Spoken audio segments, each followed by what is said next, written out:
نہ کہیں جہاں میں اما ملی، جو اما ملی تو کہاں ملی، میرے جرم خانہ خراب کو تیری عفو بندہ نواز میں۔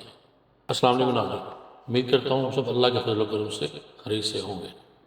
تو بات کر رہے ہیں ہم قیام پاکستان کی، اور دیکھ رہے ہیں ہم تاریخ کے وہ واقعات، وہ وجوہات جس کی وجہ سے پاکستان کا بننا ناگزیر تھا۔ تو پہنچے ہم علامہ صاحب کے بارے میں ہم بات کر رہے تھے پچھلی ویڈیو میں نے کچھ واقعات سنائے تھے، وہیں سے سلسلہ شروع کرتے ہیں۔ واقعات تو مجھے چند اور بھی یاد آ رہے ہیں، لیکن اس سنانے سے پہلے قرآن اور عشق رسول میں ڈوبے ہوئے چند اشعار آپ لوگوں کی نظر کر دوں، تاکہ دل میں سوز اور گداز پیدا ہو، ایمان میں پختگی اور تازگی آ جائے۔ جیسے مولانا روم کی مثنوی کے بارے میں محترم عارف جامی صاحب نے کہا تھا کہ مثنوی مولوی مانوی ہست قرآن در زبان پہلوی، من چگویم وصف آنی جناب، نیست پیغمبر ولے دارت کتاب۔ یعنی مولانا روم کی جو مثنوی ہے یہ دراصل فارسی زبان میں قرآن ہی کا ترجمہ ہے، اور مولانا روم کوئی پیغمبر نہیں تھے، لیکن ان کے پاس کتاب تھی۔ اسی طرح مولانا گرامی نے علامہ اقبال کے بارے میں کہا تھا کہ در دیدہ مانی گراں حضرت اقبال، پیغمبری کرد تو پیغمبر نہ تماشد۔ یعنی اگر کلام اقبال کے معنی کو نظر میں رکھا جائے تو اقبال نے پیغمبرانہ کام کیا ہے، اگرچہ نعوذ باللہ ہم ان کو پیغمبر نہیں کہہ سکتے۔ تو عزیزان رحمان، بات یہ ہے کہ آپ آدمی کا اپنے عقیدے کے مطابق قرآن مجید کو اللہ کی کتاب ماننا اور بات ہے، اور ایسے شخص کا قرآن مجید پر وثوق اور اعتماد اور ایمان و یقین کرنا، اور قرآن ہی کو تمام علوم کا سرچشمہ جاننا، جو فکر انسانی کی تمام وادیوں میں گھوم چکا ہو، موجودہ دور کی اعلیٰ ترین حضرت بن چکا ہو، مشرق و مغرب کے فلسفے پڑھ چکا ہو۔ دوسری بات ہے، علامہ اقبال نے تمام فلسفے پڑھے، سالہ سال فلسفے اور فکر کے سمندر میں غوطہ زنی کی، لیکن بالآخر آپ کے ذہن کو سکون ملا تو صرف قرآن مجید میں، آپ کی علمی پیاس کو آسودگی ملی تو کتاب اللہ میں، اور پھر وہ بے اختیار کہہ اٹھے، نہ کہیں جہاں میں اما ملی، جو اما ملی تو کہاں ملی، میرے جرم خانہ خراب کو تیری عفو بندہ نواز میں۔ مزید دیکھیے، قرآن اور عشق رسول میں ڈوبے ہوئے اشعار سادہ ترین الفاظ میں آپ فرماتے ہیں کہ وہ زمانے میں معزز سے مسلمان ہو کر اور تمہار ہوئے تار کے قرآن ہو کر۔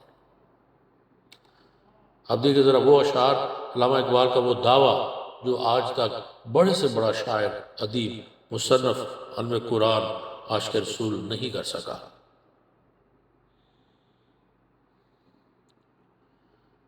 فارسی کے ان کے اشعار ہیں، میں پڑھ دیتا ہوں، اگر غلطی ہو تو معاف کیجیے گا، پھر اس کا آگے اس کا ترجمہ دیتے ہیں کہ محفل از شمع نوا افروختم، قوم را رمز حیات محتم، گر دل آئینہ بے جوہر است، در بیرفم غیر قرآن مضمر است، پردہ ناموس فکرم چاکن، ای خیامہ راز خارم پاکن، روز محشر خار و روز محشر خار و رسوا کن مرا، بے نصیب از بوسائے پاکن مرا، عرض کن پیش خدائے عز و جل، عشق من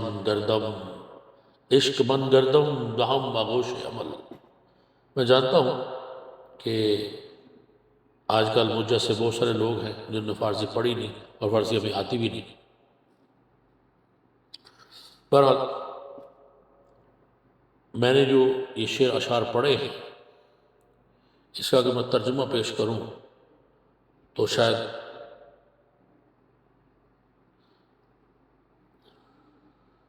جو اشعار میں نے فارسی کے پڑھے ہیں، جیسے ہے کہ میں نے اپنی شاعری، اس میں علامہ فرماتے ہیں کہ میں نے اپنی شاعری کی شمع سے محفل کو سجا دیا ہے اور قوم کو حیات کا راز بتا دیا ہے۔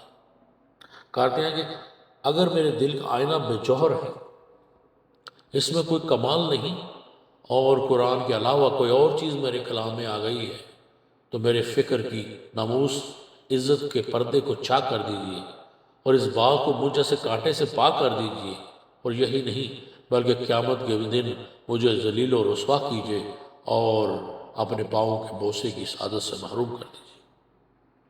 اور اگر میں نے اس قوم کو قرآن کی طرف بلایا ہے تو عرض ہے اللہ تعالیٰ کی بارگاہ میں میرے لیے دعا کیجیے کہ میرا عشق عمل سے ہم آہنگ ہو جائے۔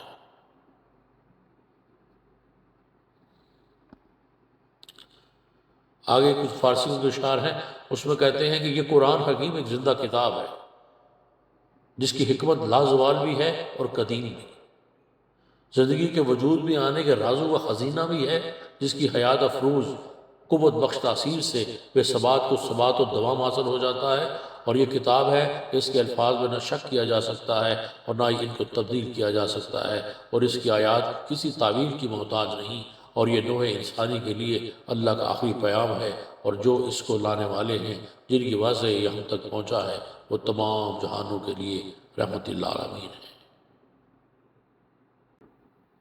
پھر آگے فرماتے ہیں اس کتاب کے متعلق جو کچھ میرے دل میں پوشیدہ ہے صاف صاف بیان کر دوں، فاش گویم آنچ در دل مزمرست، این کتاب نیز چیز دیگر است، حقیقت یہ ہے کہ یہ کتاب نہیں کوئی اور چیز ہے، مثل حق پہ نہاؤ ہم پیدا است این، حقیقت یہ ہے کہ کتاب نہیں کوئی اور چیز ہے، کہ چونکہ اللہ کا کلام ہے اس لیے ذات حق کی طرح ظاہر بھی ہے اور پوشیدہ بھی، جیتی جاگتی بولتی بھی ہے اور بے شرانہ والی بھی ہے، اس کا آیات میں سینکڑوں تازہ جہاں آباد ہیں اور اس کے ایک لمحے میں بے شمار زمانے موجود ہیں۔ آگے ایک اور بھائی فرماتے ہیں کہ اے مسلمان، تیری خواری اور ذلت کا اصل سبب یہ ہے کہ تو قرآن سے دور اور لاتعلق ہو گیا، اور تو اپنی ضموم حالی کا الزام گردش زمانے کو دے رہا ہے۔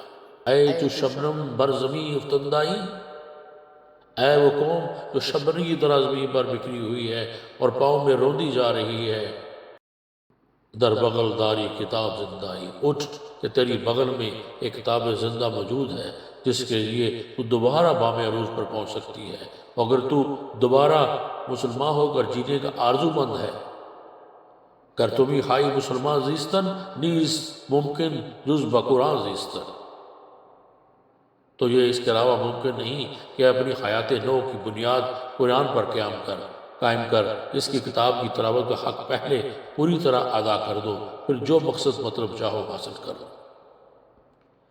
آگے ایک شعر ہے کہ چون بجا در رفت جہاں دیگر شود، جا چون دیگر شد جہاں دیگر شود، یعنی یہ کتاب جب کسی کے باطن میں سرایت کر جاتی ہے، یعنی دل میں اتر جاتی ہے، تو اس کے اندر ایک انقلاب برپا ہو جاتا ہے، اور جب کسی کے اندر کی دنیا بدل جاتی ہے تو اس کے لیے پوری دنیا اس انقلاب کی زد میں آ جاتی ہے۔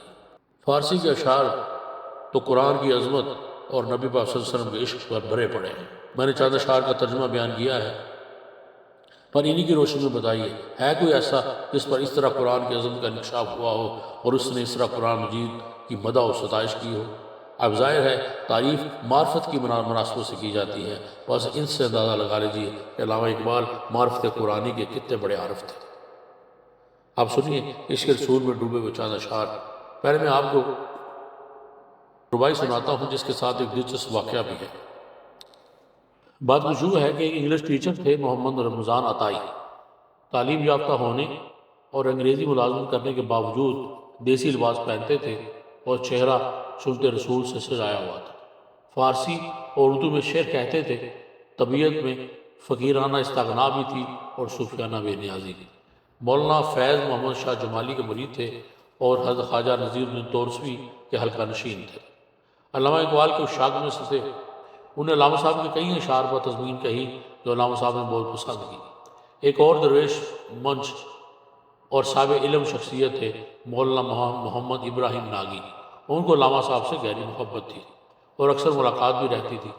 ناگی صاحب عطائی صاحب کے دوست بھی تھے، اور ایک دن ناگی صاحب لاہور آئے اور علامہ اقبال سے ملاقات ہوئی، واپس گئے تو سر شام معمول کی محفل جمی تو علامہ اقبال کا ذکر چل نکلا، تو عطائی صاحب کا جنون سلگنے لگا۔ ناگی صاحب نے جیب سے کاغذ کا پرچہ نکال کر دکھایا جو علامہ اقبال کی اپنی تحریر تھی، کہنے لگے کہ علامہ اقبال کی تازہ ربائی ہے، سنو۔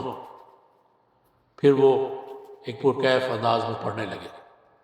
تو غنی از ہر دو عالم من فقیر، روز محشر عذرائے من پذیر، در حسابم رات بینی ناگزیر، از نگاہ مصطفیٰ پنہاں بگیر۔ یعنی اے اللہ تو دونوں جہانوں کا غنی ہے اور میں فقیر ہوں، قیامت کے دن میری ایک معذرت قبول کر لینا کہ میرا حساب نہ لینا، مجھے بغیر حساب کے بخش دینا، اور اگر حساب لینا ناگزیر ہے، در حسابم رات بینی ناگزیر، اگر ضروری ہے میرا حساب لینا، از نگاہ مصطفیٰ پنہاں بگیر، تو میرے آقا نبی پاک صلی اللہ علیہ وسلم کی آنکھوں سے چھپا کر لینا، کہیں ایسا نہ ہو کہ میرے اعمال کی وجہ سے میرے آقا کا دل دکھے۔ یہ روایت پڑھتے ہوئے ناگی صاحب تو آپ دیدہ تھے ہی، مگر عطائی صاحب کی رو رو کا حالت خراب ہو گئی، اسی حال میں وجد میں زمین پر گرے اور بے ہوش ہو گئے۔ ہوش میں آئے تو ربائی دل پر نقش ہو چکی تھی، اٹھتے بیٹھتے اسی کو گنگناتے رہتے۔ انہی دنوں حج پر گئے، خود اپنی ڈائری میں لکھتے ہیں کہ جب حجاج دوسرے مذاہب میں مصروف ہوتے تو میں زار گدار روتے جاتا اور یہ ربائی پڑھتے جاتا۔ حج سے واپسی پر دل میں عجیب خواہش پیدا ہوئی، کاش یہ ربائی میری ہوتی یا مجھے مل جائے۔ یہ خیال آتے ہی علامہ اقبال کو خط لکھا۔ آپ سر ہیں فقیر بے سر، آپ اقبال ہیں فقیر مجسم، لیکن توا کسی صورت کم نہیں پائی۔ پھر علامہ صاحب کے اشعار کی تضمین اور اپنے فارسی اشعار کا حوالہ دیتے ہوئے کہا، فقیر کی تمنا ہے کہ فقیر کا تمام دیوان لے لے اور یہ ربائی مجھے عطا فرما دے۔ کچھ ہی دن گزرے تھے کہ انہیں علامہ اقبال کا خط ملا۔ جناب محمد رمضان عطائی صاحب، لاہور، 19 فروری 1937۔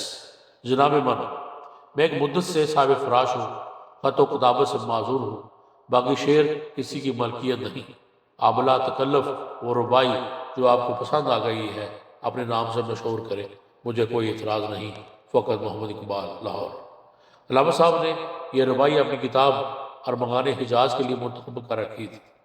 عطائی صاحب کی نظر کر دینے کے بعد آپ نے پھر اسی مطلب کی ایک اور ربائی لکھ کر کتاب میں شامل کر دی۔ اس کے کچھ عرصہ بعد عطائی صاحب ایم.اے. فارسی کا امتحان دینے لاہور آئے تو علامہ اقبال کی خدمت میں شکریہ کے لیے حاضر ہو گئے۔ ان کے ساتھ جانے والے ایک صاحب چودھری فضل داد نے کہا، یہ بوڑھا طوطا ایم.اے. فارسی کا امتحان دینے آیا ہے۔ علامہ صاحب ایک چارپائی پر احرام نما سفید چادر اوڑھے لیٹے تھے، فرمایا، عاشق کبھی بوڑھا نہیں ہوتا۔ اسی دوران ربائی کا ذکر چل نکلا۔ عطائی صاحب نے جذب و کفیر سے پڑھنا شروع کی تو علامہ صاحب کی آنکھوں سے آنسو جاری ہو گئے، اتنا روئے کہ سفید چادر کے پلو بھیگ گئے۔ عطائی صاحب کی آخری ملاقات علامہ اقبال کے انتقال سے کوئی 4 ماہ قبل ہوئی۔ عطائی صاحب نے کہا، سنا ہے جناب کو دربار نبی سے بلاوا آیا ہے۔ علامہ صاحب آپ دیدہ ہو گئے، فرمایا، ہاں بے شک، لیکن جانا نہ جانا یکساں ہے۔ آنکھوں میں موتیا اتر آیا ہے، یار کے دیدار کا لطف دیدہ طلبگار کے بغیر کہاں۔ عطائی صاحب نے کہا، جانا ہو تو وہ ربائی دربار نبی میں ضرور پیش فرمائیے جو آپ میری ہے۔ علامہ اقبال ہزار کدار رونے لگے۔ کچھ سنبھلے تو کہا، عطائی اس ربائی کو بہت پڑھا کرو، ممکن ہے خداوند کریم مجھے اس کے تفعیلی بخش دے۔ 21 اپریل 1938 کو علامہ اقبال جہان فانی سے رخصت ہو گئے۔ عرصہ بعد شاہی مسجد کے احاطے میں ان کی مزار کی تعمیر شروع ہوئی تو ہر ہفتے اور اتوار کو ایک مجذوب شخص لاٹھی تامے مسجد کی سیڑھیوں میں آ بیٹھتا اور شام تک موجود رہتا۔ زیر تعمیر مزار پر نظریں گاڑے ٹک ٹک دیکھا کرتا، کبھی یکا یک رونے لگتا، کبھی طواف کے انداز میں مزار کے گرد چکر لگانے لگتا۔ اس کا نام محمد رمضان عطائی تھا۔ مولانا محمد ابراہیم ناگی کبھی کبھی کہا کرتے تھے، ظالم عطائی کان کنی تو میں نے کی اور گوہر تم لے اڑے۔ باخدا اگر مجھے پتا ہوتا کہ علامہ اقبال اتنی فیاضی کریں گے تو میں اپنی تمام جائیداد دے کر بھی یہ ربائی حاصل کر لیتا اور مرتے وقت اپنی پیشانی پر لکھا جاتا۔ محمد رمضان عطائی صاحب 1968 میں فوت ہوئے۔ انہوں نے اپنی وصیت میں لکھا تھا، میرے مرنے بعد کوئی وارث موجود ہو تو یہ ربائی مذکور میرے ماتھے پر لکھ دینا اور میرے چہرے کو سیاہ کر دینا۔ اب یہ تو کسی کو پتہ نہیں کہ مرنے کے بعد اس عاشق رسول کی کسی نے آخری خواہش پوری کی یا نہیں، لیکن میں نے سنا ہے اور پڑھا ہے کہ ڈیرہ غازی خان کے قدیم قبرستان میں ایک بہت پرانی قبر کے سانے نصب لوہے مزار پر یہ ربائی کردہ ہے: تو غنی از ہر دو عالم من فقیر، روز محشر عذرہائے من حضیر، در حسابم رات و بینی ناگزیر، از نگاہ مصطفیٰ پنہاں مگیر۔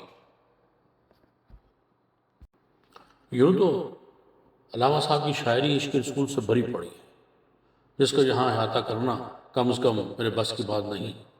بس چند اشعار سناؤں گا، پھر انشاءاللہ اس سے ہم آگے چلیں گے کہ وہ دنائے سبل ختم الرسل مولائے کل، جس نے غبار راہ کو بخشا فروغ وادی سینہ۔ نگاہ عشق و مستی میں وہی اول وہی آخر، وہی قرآن وہی فرقان وہی یاسین وہی طٰہٰ۔ اور یہ شعر دیکھیے کہ لوح بھی تو قلم بھی تو تیرا وجود الکتاب، گنبد آبگینہ رنگ تیرے محیط میں حباب، عالم آب و خاک میں تیرے ظہور سے فروغ، ذرائع ریگ کو دیا تو نے طلوع آفتاب۔ شوکت سنجر و سلیم تیرے جلال کی نمود، فکر جنید و باجزید تیرا جمال بے نقاب۔ شوق تیرا اگر نہ ہو میری نماز کا امام، میرا قیام بھی حجاب میرا سجود بھی حجاب۔ اور تیری نگاہ ناز سے دونوں مراد پا گئے، عقل غیاب و جستجو عشق حضور و اضطراب۔ ہر کے رمز مصطفیٰ فبیدہ است، شرک را در خوف مضمر دیدہ است۔ کہ فرماتے ہیں کہ جس نے آپ کی تعلیم کے راز کو پا لیا، اس پر یہ بات واضح ہو گئی کہ شرک دراصل خوف میں مضمر ہے، کہ شرک دراصل خوف میں مضمر ہے۔ جو غیر اللہ سے ڈر گیا سمجھ لو اس نے شرک کی۔ پھر آگے بھی شعر ہے کہ ہر کے عشق مصطفیٰ سمان اوست، بحر و بر در گوشہ دامان اوست، با مصطفیٰ برساخ اشرا کہ دی ہما اوست، اگر او نہ رسیدی تمام بولہ بھی است۔ یعنی جس کو نبی پاک صلی اللہ علیہ وسلم کے ساتھ محبت کی دولت حاصل ہو گئی تو سمجھ لیجئے کہ دنیا کا خشک و تر اس کے دامن کے گوشے میں آ گیا۔ تم خود کو ہر حال میں در مصطفیٰ تک پہنچا کر دم لو، ورنہ اگر تم وہاں تک نہ پہنچ سکے تو تمہارے ہاتھ وہ لہویوں کے سوا کچھ نہ ہاتھ نہ آئے۔ یہ تھا ناظرین، میں نے علامہ صاحب کی شاعری کے حوالے سے جو انگلستان کے آنے کے بعد جو ان میں چینج آئی اس حوالے سے جو تھوڑا سا میں نے بیان کیا۔ انشاءاللہ آگے پھر ہم چلتے ہیں اور بہت سارے اس پہ بات کریں گے کہ آیا علامہ صاحب کا نے باقاعدہ عملی سیاست میں بھی حصہ لیا یا صرف اپنے کلام سے ہی لوگوں کے دلوں کو ابارتے رہے۔ تو تب تک نہیں مجھے اجازت، اپنا بہت خیال رکھیے اور مجھے بھی دعا میں یاد رکھیے۔ اللہ حافظ۔